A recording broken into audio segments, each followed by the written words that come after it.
Hey y'all, it's Lindsay. Today I wanted to kind of play around with a little muffin in a mug kind of a recipe, so if you're curious to see if this turns out, stick around.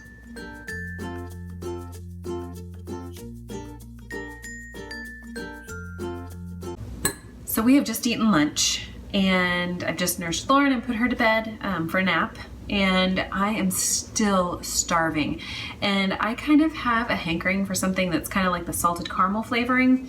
And so I decided to play around with a few ingredients. I'm gonna see what we can come up with here. So let me get you situated and hopefully this doesn't turn out to be a total flop.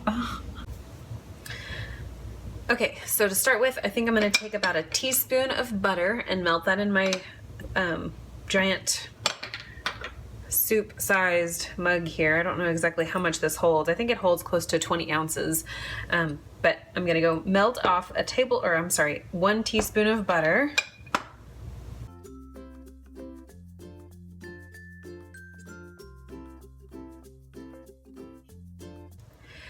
So I've got my 1 teaspoon of butter melted in here. I'm going to add,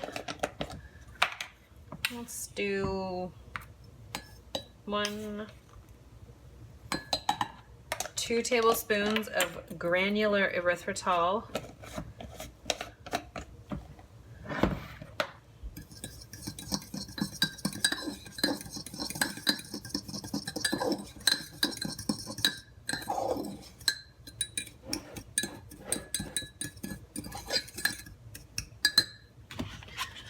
Add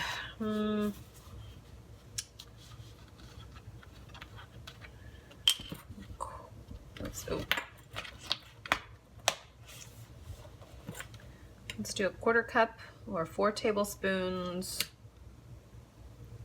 2, 3, 4 of liquid egg whites.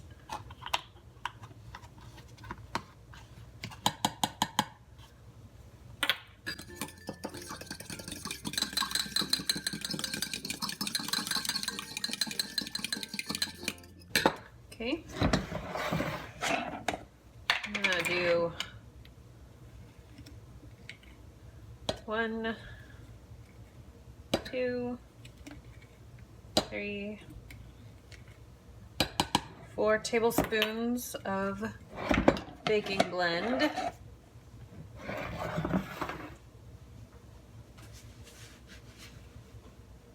And I'm gonna do just like a simple grind of pink salt.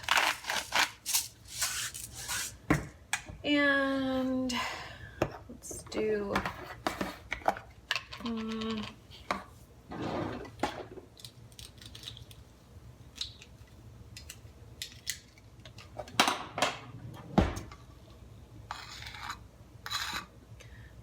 half teaspoon of baking powder.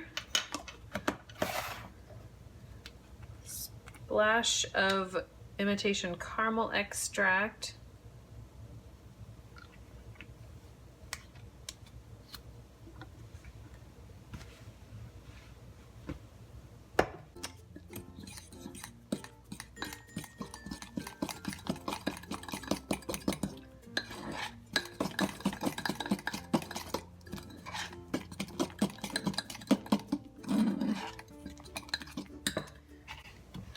And I think that's going to turn out pretty dry, so I'm going to add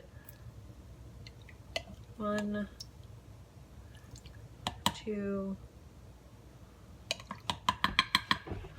we'll go through 3 tablespoons of almond milk. The reason I think this will turn out a little dry without that milk is because baking blend has a lot of coconut flour in it, which absorbs liquid like nobody's business.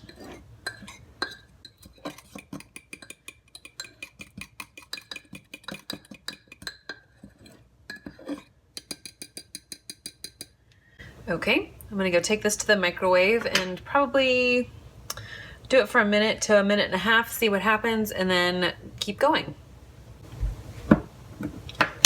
All right, So here's what I ended up with. I did microwave it for 1 minute and 30 seconds and it rose up pretty high and now it's starting to fall a little bit as it cools. It's very hot, so I'm not gonna stick this into my mouth immediately. I'm gonna let this cool down and then I'll do a quick taste.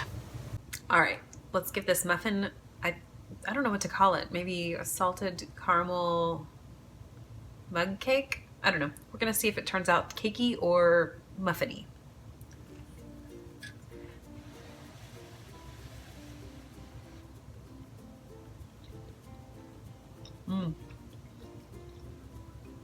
I can dig this. Okay, so while I was waiting for this to cool, I went and plugged it into like an online recipe nutrition calculator thing. And it's not quite a fuel pull just because the almond milk has, let me see. The almond milk has a little bit of fat. The fact that I used a teaspoon of butter has the fat.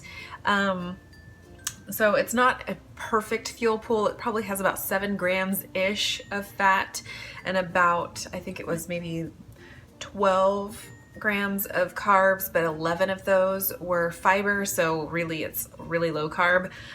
So it's not a perfect fuel pool, but it tastes really good. And you know, there are a lot of mug cakes out there that require you to have like a whipped cream or some kind of frosting to make them palatable and easy enough to get down. I will frequently make mug cakes and use stevia sweetened yogurt, Greek yogurt, as a topping for it, but I don't think this even needs it.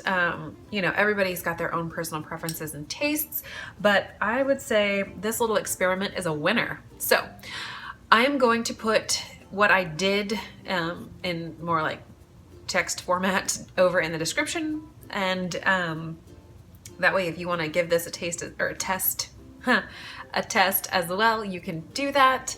I took a bunch of different mug cake recipes that are keto friendly, Trim Healthy Mama friendly. I just kind of noticed what was similar about most of them and just kind of went from there. So, you know, I feel like recipe creating is very daunting to me when it comes to baking, but after finding the similarities between a lot of different mug cakes, it made this process a whole lot easier. So I'm gonna go eat this and I hope you'll give it a try. Consider subscribing if you wanna see more THM and cook with me kind of videos, and I do a lot of different things here on this channel. So if you're curious about what I'm doing, I hope you'll subscribe and stick around, and I will see y'all in the next one. Bye.